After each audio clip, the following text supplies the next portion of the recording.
All right, I want to invest. What should I invest in? What should be my stance on the risk of decline in my holdings versus average expected return? But capital invested in a portfolio of stocks has done very well for decades, better than bonds or money in a bank. Owning bonds is like you being a bank and loaning directly to businesses, not loaning to the bank so that they get their cut. Owning a diversified portfolio of shares in companies around the world historically has done even better than loaning money to those companies.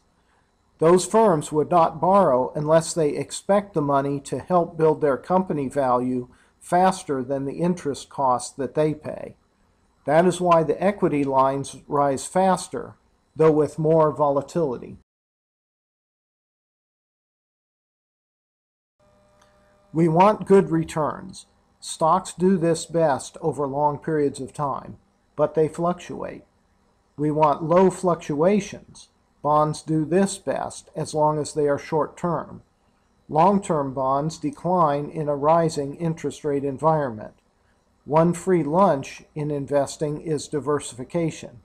That can be done using an index.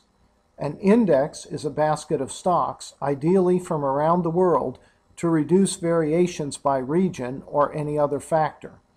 Beating the market costs management time and fees, and often gives worse results than the index. If we mix stock and bonds, we can trade return for lower variations.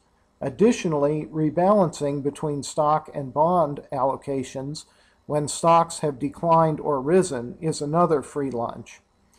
That is because this tends to lead to buying more stocks when they are low and buying less or even selling some stocks when they are high.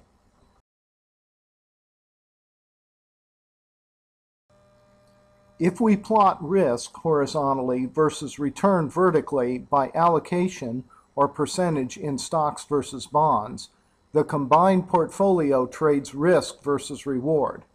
Modern portfolio theory is this basic picture, but with risk-free government bonds. We prefer a portfolio of bonds over government debt. A bond index may have slightly higher risk, but much better reward.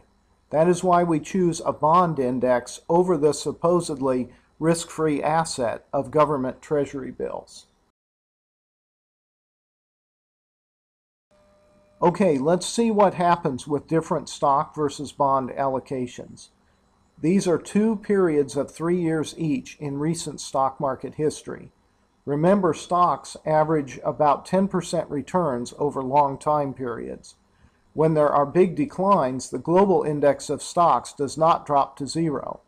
It does lose more value than when combined with a bond index. But it tends to recover quickly, especially with rebalancing.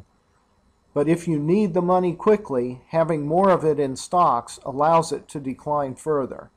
On the other hand, when the stock market is rising, more equity allows much faster growth. So if your need for the money is long-term, it is best to be mostly in stocks. If you are still investing, adding new money to an account, then more equity is even better. The rebalancing then includes dollar cost averaging, which means buying more shares when the market is low. It softens the effect of bear markets.